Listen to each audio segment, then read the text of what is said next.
Assalamualaikum warahmatullahi wabarakatuh. Saya Fitro Bagus Samudro akan menyampaikan eh, pembahasan tugas satu pada mata kuliah studi komparatif pendidikan dasar di berbagai negara. Tugas satu pada mata kuliah tersebut ada 4 poin yang perlu diselesaikan. Poin yang pertama adalah menemukan satu artikel jurnal nasional yang terakreditasi Sinta yang berkaitan dengan isu sosial politik dan sosial budaya. Kemudian langkahnya adalah menganalisis, hmm, menyampaikan poin-poin penting dan menghubungkan dengan tempat satuan pendidikan saya bekerja yang ada di SD Negeri 3 Sumberkerto, Kecamatan Pagak, Kabupaten Malang, Provinsi Jawa Timur. Yang kedua, menemukan satu artikel jurnal nasional yang terakreditasi Sinta dengan pembahasan pendidikan berwawasan multikultural yang langkah-langkahnya adalah melakukan analisis, memaparkan poin penting, dan juga mengaitkan pada fakta yang ada di satuan pendidikan tempat saya bertugas. Kemudian yang ketiga, mencari dan menemukan satu artikel jurnal nasional yang terakreditasi Sinta, di mana pokok pembahasannya berkaitan dengan teknologi, informasi, dan komunikasi dalam pendidikan dasar. Langkah-langkahnya melakukan analisis dan memaparkan poin penting, serta mengaitkan dengan satuan pendidikan tempat saya bekerja. Dan poin yang keempat adalah mencari satu artikel jurnal internasional yang bereputasi Scopus dengan memilih satu dari 3 opsi yang disediakan pada tugas satu.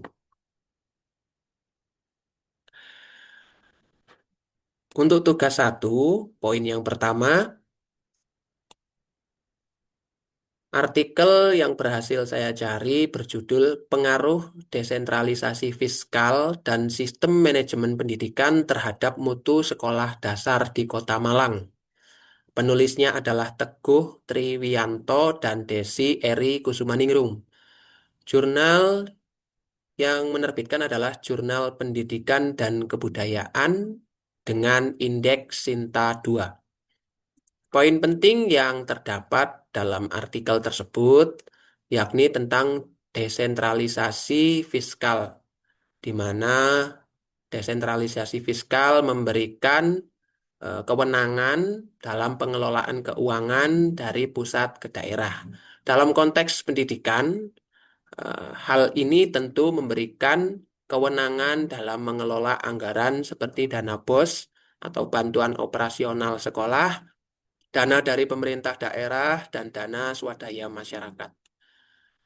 Desentralisasi fiskal tentu berpengaruh positif dan signifikan terhadap mutu sekolah dasar, di mana melalui desentralisasi fiskal, sekolah dapat mengelola dana secara mandiri dan efisien, serta memiliki fasilitas yang lebih lengkap untuk meningkatkan kesejahteraan dan proses belajar mengajar yang lebih berkualitas.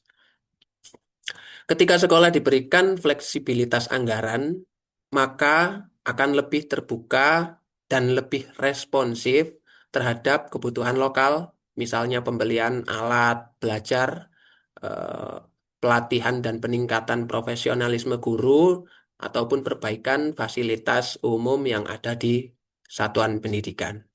Sistem manajemen pendidikan yang dimaksud mengacu pada tahap perencanaan yang meliputi penyusunan visi misi dan tujuan yang jelas. Tahap pelaksanaan meliputi dari penerapan program pembelajaran dan pengembangan program sekolah, serta tahap evaluasi meliputi kegiatan monitoring dan penilaian terhadap pencapaian mutu pendidikan.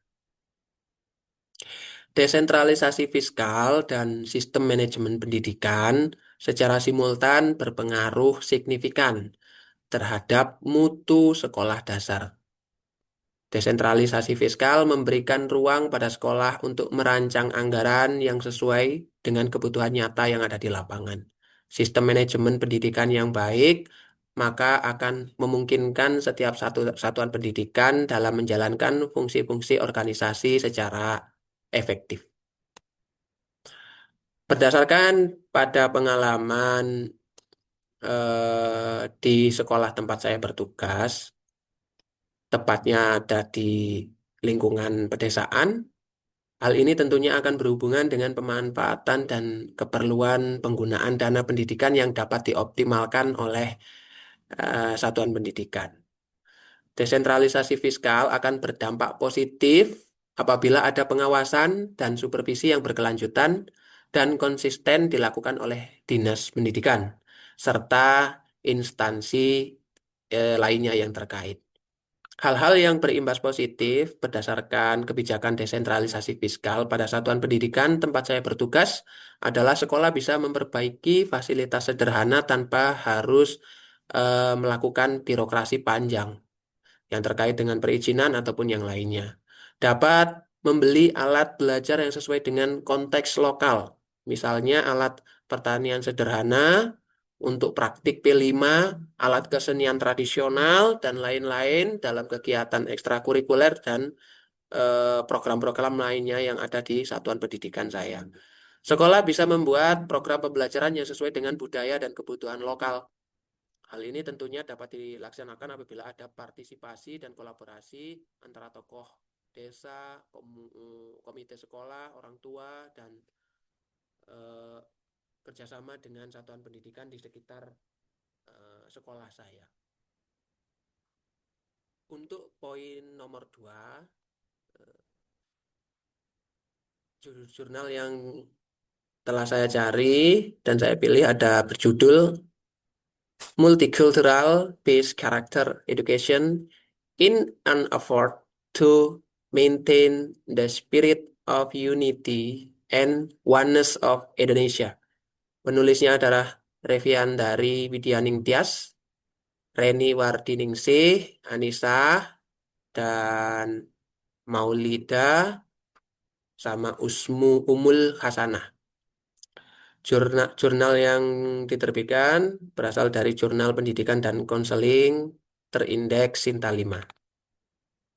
Poin penting yang ada di artikel tersebut, yang pertama tentang kondisi keberagaman Indonesia, ya, yang kedua tentang pendidikan karakter, urgensi dan pentingnya pendidikan karakter, kemudian konsep pendidikan multikultural, di mana pendidikan ini eh, suatu pendekatan pendidikan yang menghargai keberagaman budaya, di mana tujuannya adalah untuk pemahaman antar kelompok yang berbeda dengan tujuan untuk menghindari diskriminasi serta membentuk warga negara yang toleran.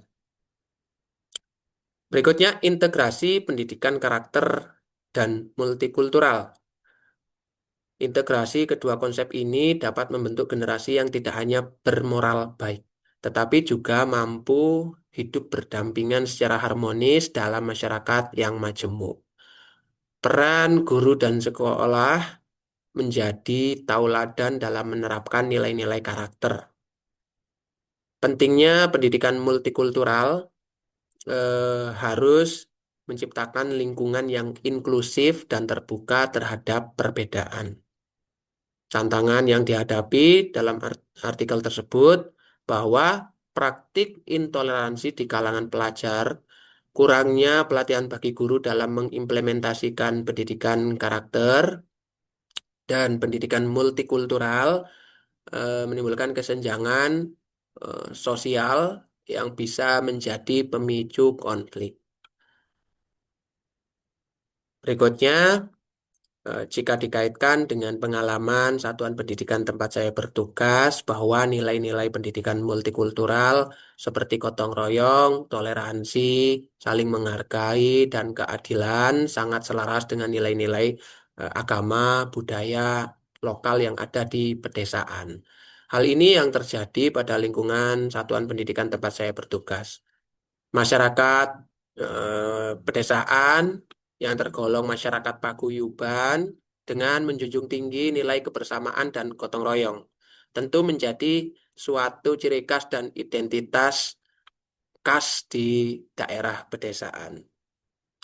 Pada tempat satuan pendidikan saya bekerja, wujud implementasi ini dilakukan melalui penguatan proyek profil belajar Pancasila yang mengkolaborasikan dengan nilai kearifan lokal dan juga potensi budaya seperti halnya pengolahan tanaman di sekitar lingkungan menjadi makanan khas yang memiliki nilai daya jual, serta pameran kesenian gerabah dari tanah liat hasil karya siswa dan juga kegiatan peduli lingkungan dan kebersihan melalui program gotong royong sekolah yang ditanamkan sebagai bentuk tanggung jawab bekerja dan toleransi antar siswa.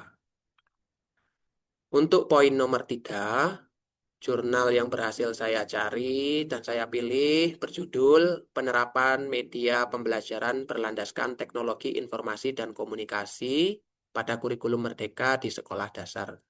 Penulisnya adalah Solihah Umi Nirmala, Anggita Agustina, Siti Robiah, dan Ayu Ningsih. Jurnalnya berasal dari jurnal karya ilmiah guru terindeks Sinta 3. Poin penting yang disampaikan dalam artikel penelitian tersebut bahwa penerapan kurikulum merdeka dan media pembelajaran TIK eh, sangat penting. Hal ini mengingat masih banyaknya metode ceramah dan belum optimalnya pembelajaran TIK yang ada di satuan pendidikan. Kelebihan media pembelajaran berbasis TIK, maka guru dapat memberikan fleksibilitas belajar kepada peserta didik. Tentu dari hal tersebut muncul tantangan-tantangannya. Tantangan yang pertama tentu ada perlunya bimbingan yang ekstra. Penggunaan TIK, hal ini dapat diintegrasikan apabila kemampuan profesional guru juga didukung dengan pelatihan yang seimbang sehingga implementasinya dapat dilaksanakan dengan baik dan tidak membuang waktu pada saat pembelajaran. Berdasarkan pengalaman pada satuan pendidikan tempat saya bekerja, yakni di SD Negeri 3 Sumberkerto, bahwa di sekolah kami sudah ada jaringan internet dan juga fasilitas sarana dan prasarana yang cukup untuk melaksanakan pembelajaran berbasis IT. Eh, Faktanya bahwa sekolah kami mendapatkan bantuan Chromebook, tablet, layar proyektor, speaker, dan juga alat-alat yang lain sehingga hal tersebut dapat mendukung proses pembelajaran berbasis IT yang dilaksanakan oleh masing-masing guru pada masing-masing kelas. Beberapa platform yang sering kami gunakan bersama anak-anak adalah Canva, Quizzes, Mentimeter, dan Google untuk mengakses video maupun audio dalam mengoptimalkan akses pembelajaran bagi anak-anak. Selain itu, kami juga menggunakan beberapa platform pembelajaran untuk pembelajaran mandiri di rumah, sehingga anak-anak dapat mengakses pembelajaran tersebut dan mengulas kembali materi-materi yang akan dipelajari di rumah. Hal tersebut berguna untuk mengoptimalkan bagi siswa yang ingin memperdalam dan eh, meningkatkan pembelajaran pada materi tertentu yang disediakan oleh guru melalui pembelajaran mandiri.